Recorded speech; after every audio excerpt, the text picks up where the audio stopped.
നമസ്കാരം. മൂന്നാം ഊഴം ഗോവിന്ദ എന്ന് പറയുന്ന ഒരു അവസ്ഥയിലേക്ക് ഇപ്പോൾ CPIM പോയിരിക്കുന്നു. എന്ത് വില കൊടുത്തും മൂന്നാമതൊരിക്കൽ കൂടെ അധികാരത്തിലെത്തുക എന്ന ലക്ഷ്യം മുൻനിർത്തിയായിരുന്നു CPIM കഴിഞ്ഞ കുറച്ച് ദിവസങ്ങളായി പ്രവർത്തിച്ചു പോന്നിരുന്നത്. അതിനെ ആരെ കുറ്റപ്പെടുത്താനും ആരെ സന്തോഷിപ്പിക്കാനും അവർ തയ്യാറായിരുന്നു. PC ജോർജിനെ പോലുള്ള ആളുകളെ പ്രോത്സാഹിപ്പിക്കുക, മുസ്ലിം മതവിഭാഗത്തിൽപ്പെട്ട ആളുകളെ പരമാവധി ബുദ്ധിമുട്ടിക്കുക. ഈ ഒരു നിലപാട് CPIM കഴിഞ്ഞ കുറച്ച് ദിവസങ്ങളായി സ്വീകരിച്ചിരുന്നു എന്ന കാര്യം നമുക്ക് വ്യക്തമാണ്. ഈരാറ്റുപേട്ടയിൽ ഒരു വൈദികനെ വാഹനം ഇടിച്ച് കൊലപ്പെടുത്താൻ ശ്രമിച്ചു എന്ന വിഷയവുമായി ബന്ധപ്പെട്ട്, എന്ന കേസുമായി ബന്ധപ്പെട്ട് കുട്ടികൾ പ്രതികളായപ്പോൾ ആ കുട്ടികൾക്കെതിരെ പോലും വളരെ മോശമായ പദപ്രയോഗമാണ് മുഖ്യമന്ത്രി നടത്തിയത്. PC ജോർജാണ് ആ വിഷയം കുത്തിപ്പൊക്കി ഒരു വലിയ വിഷയമാക്കുന്നതിന് വേണ്ടി ശ്രമിച്ചത്. PC ജോർജിന്റെ വാക്കുകളാണ് മുഖ്യമന്ത്രി അവിടെ വിശ്വസിച്ചത്. വയനാട് രാഹുൽ ഗാന്ധിയും അതുപോലെ തന്നെ പ്രിയങ്ക ഗാന്ധിയും ഒക്കെ വിജയിക്കുന്നത് മുസ്ലിം വർഗീയ ചേരിയുടെ വോട്ട് നേടിയാണ് എന്ന പരാമർശം നടത്തിയത് വിജയരാഘവനാണ്.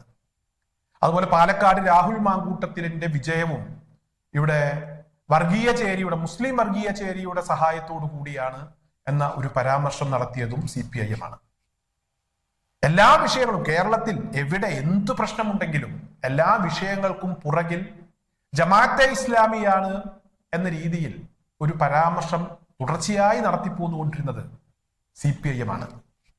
ജമാഅത്തെ ഇസ്ലാമി ഇവിടെ സുന്നികളെ അപേക്ഷിച്ച് വളരെ ചെറിയൊരു വിഭാഗമാണ്, ഒരു ന്യൂനപക്ഷമാണ്, മുസ്ലിങ്ങൾക്കിടയിലെ ന്യൂനപക്ഷമാണ്. അത്തരത്തിൽ വളരെ കുറച്ച് ആളുകൾ മാത്രമുള്ള ജമാഅത്തെ ഇസ്ലാമിയുടെ പേര് പ്രത്യക്ഷത്തിൽ പറയുന്നു. അതേസമയം ജമാഅത്തെ ഇസ്ലാമിയുടെ സഹായം പലപ്പോഴും സ്വീകരിച്ച ഒരു പാർട്ടിയാണ് CPIM. എന്നാൽ ലക്ഷ്യം വെക്കുന്നത് മുസ്ലിങ്ങളെയാണ് എന്ന കാര്യം നമുക്ക് ഏറെക്കുറെ ബോധ്യമാണ്. ജമാഅത്തെ ഇസ്ലാമിയെ പറയുന്നു, പൊതുവെ മുസ്ലിങ്ങൾക്കെതിരെ ആ ഒരു പ്രയോഗം മുസ്ലിങ്ങൾക്കെതിരാണ് എന്ന് നമുക്ക് മനസ്സിലാക്കാൻ കഴിയുന്ന രീതിയിൽ തന്നെയായിരുന്നു CPIMന്റെ പല പ്രവർത്തനങ്ങളും. എന്നാലും ഇവിടെ CPIMന് അടിപതറിയിരിക്കുകയാണ്. CPIMന് പിഴച്ചിരിക്കുന്നു. CPIM തന്നെ അത് തിരിച്ചറിഞ്ഞിരിക്കുന്നു. ആ പാർട്ടിയുടെ പല പ്രമുഖന്മാരും ഇപ്പോൾ മാധ്യമങ്ങൾക്ക് മുന്നിൽ വന്ന് അവർ പ്രതികരിച്ചു കൊണ്ടിരിക്കുകയാണ്. കാന്തപുരം AP അബൂബക്കർ മുസ്ലിയാർ, അദ്ദേഹം വിശ്വാസികളോട് മതവുമായി ബന്ധപ്പെട്ട് ഒരു മതവിധി പറഞ്ഞപ്പോൾ അതൊരു അപരിഷ്കൃത നിയമമാണ് എന്ന രീതിയിൽ CPIMന്റെ ഭാഗത്ത് നിന്നൊരു വിമർശനമുണ്ടായി. CPIMന്റെ സംസ്ഥാന സെക്രട്ടറി MV ഗോവിന്ദനാണ് ഇവിടെ കാന്തപുരത്തെ വിമർശിച്ചത്, അല്ലെങ്കിൽ മുസ്ലിം മതവിശ്വാസങ്ങളെ മോശപ്പെടുത്തി സംസാരിച്ചത്.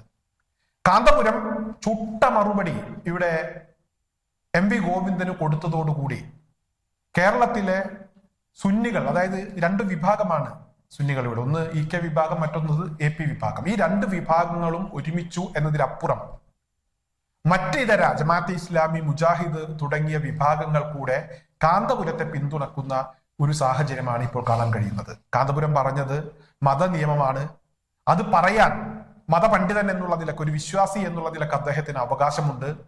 ഭരണഘടന ഉറപ്പു നൽകുന്ന അവകാശങ്ങൾക്കകത്തു നിന്നുകൊണ്ടാണ് കാന്തപുരം സംസാരിച്ചത്. അതിനെ വിമർശിക്കാൻ പാടില്ലായിരുന്നു, അല്ലെങ്കിൽ ആ വിഷയത്തിൽ ഇടപെടാൻ പാടില്ലായിരുന്നു എന്ന ഒരു കാര്യം ഇവിടെ ഏവരും ഒരേ സമയം ഇപ്പോൾ ഉന്നയിച്ചുകൊണ്ടിരിക്കുകയാണ്. ഏറ്റവും അവസാനം ഞാൻ കണ്ട ഒരു വാർത്ത ഹുസൈൻ മടവൂർ കാന്തപുരത്തിന് പിന്തുണ പ്രഖ്യാപിച്ച ഒരു വാർത്തയാണ്. കേരളത്തിൽ ഉടനീളം ആരെയാണ് പരസ്പരം ഭിന്നിപ്പിക്കാൻ ശ്രമിച്ചത്, ആ ഭിന്നിപ്പ് മുതലെടുക്കാൻ ശ്രമിച്ചത് ആരാണ്, എന്നാൽ അവർക്ക് തിരിച്ചടിയാകും വിധം അവരുടെ ഒരു ചെറിയ പരാമർശം ഇപ്പോൾ എത്തിപ്പെട്ടിരിക്കുകയാണ്. MV ഗോവിന്ദൻ മൂന്നാമതൊരിക്കൽ കൂടെ ഭരണം കിട്ടുന്നതിനു വേണ്ടി സംഘപരിവാരങ്ങളെ സുഖിപ്പിക്കുന്നതിനു വേണ്ടി നടത്തിയ ഒരു പരാമർശം. MV ഗോവിന്ദൻ മാത്രമല്ല, കഴിഞ്ഞ കുറച്ച് സമയങ്ങളായി വിജയരാഘവൻ, AK ബാലൻ, P മോഹനൻ, പിണറായി വിജയൻ തുടങ്ങിയ ആളുകളൊക്കെ ഇത്തരത്തിലുള്ള പല പരാമർശങ്ങളും നടത്തിയിട്ടുണ്ട്. എന്നാൽ ഇവിടെ കാന്തപുരവുമായി മുട്ടിയതോടുകൂടി CPIMന് അടിപതറി. ഇപ്പോൾ കാന്തപുരത്തെ ന്യായീകരിക്കുന്നതിനു വേണ്ടി സഖാക്കൾ നെട്ടോട്ടം ഓടുകയാണ്.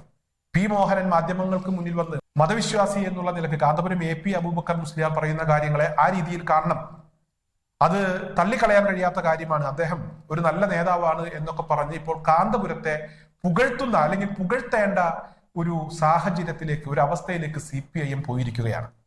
പൊതുവെ കാലങ്ങളായി CPIMുമായി നല്ല ബന്ധം പുലർത്തുന്ന ഒരു സംഘടനയാണ് കാന്തപുരം AP അബൂബക്കർ മുസ്ലിയാർ നേതൃത്വം കൊടുക്കുന്ന മുസ്ലിം ജമാഅത്തും അതുപോലെ തന്നെ SYSഉം SSFും ഒക്കെ. CPIMുമായി പലപ്പോഴും അവർക്ക് എതിരഭിപ്രായം ഉണ്ടാകാറില്ല. അതേസമയം ലീഗുമായൊക്കെ പലപ്പോഴും പലതരത്തിലുള്ള, പ്രത്യേകിച്ച് സമൂഹ മാധ്യമങ്ങളിലൊക്കെ പല ഫൈറ്റുകളും നമ്മുടെയൊക്കെ ശ്രദ്ധയിൽപ്പെടാറുണ്ട്, അങ്ങോട്ടും ഇങ്ങോട്ടുമൊക്കെയുള്ള വാദപ്രതിവാദങ്ങൾ, പ്രതികരണങ്ങൾ. എന്നാൽ CPM-മായി അത്തരത്തിലൊരു വിഷയം പൊതുവെ ഇല്ലാതിരുന്ന ഒരു സാഹചര്യത്തിലാണ് ഇപ്പോൾ CPM-മായി ഒരു തുറന്ന യുദ്ധം എന്ന രീതിയിലേക്ക് കാര്യങ്ങൾ എത്തി നിൽക്കുന്നത്. ഒരുപക്ഷെ CPIM-നെതിരെ, CPIM-ന്റെ സംസ്ഥാന സെക്രട്ടറിക്കെതിരെ കാന്തപുരം വിമർശനം ഉന്നയിച്ചത് കൊണ്ടായിരിക്കാം, ചില ചോദ്യങ്ങൾ CPIM-നോട് ചോദിച്ചത് കൊണ്ടായിരിക്കാം പലരും ഈ വിഷയം ഏറ്റെടുത്തത്. എന്തായാലും CPIM-നെ സംബന്ധിച്ചിടത്തോളം അവർക്ക് കിട്ടാവുന്നതിൽ വെച്ച് ഏറ്റവും നല്ല അടി തന്നെയാണ് ഇപ്പോൾ കിട്ടിയിരിക്കുന്നത്. മൂന്നാം ഊഴം അത് എന്ത് വില കൊടുത്തും പിടിക്കണം എന്ന ഒരു ഉദ്ദേശം മുൻനിർത്തി, ആ ലക്ഷ്യം മുൻനിർത്തി പ്രവർത്തിച്ചു പോതിരുന്ന CPIM-നെ സംബന്ധിച്ചിടത്തോളം മൂന്നാം ഊഴം ഗോവിന്ദ എന്ന് പറയുന്ന ഒരവസ്ഥയിലേക്ക് കാര്യങ്ങൾ എത്തിയിട്ടുണ്ട്.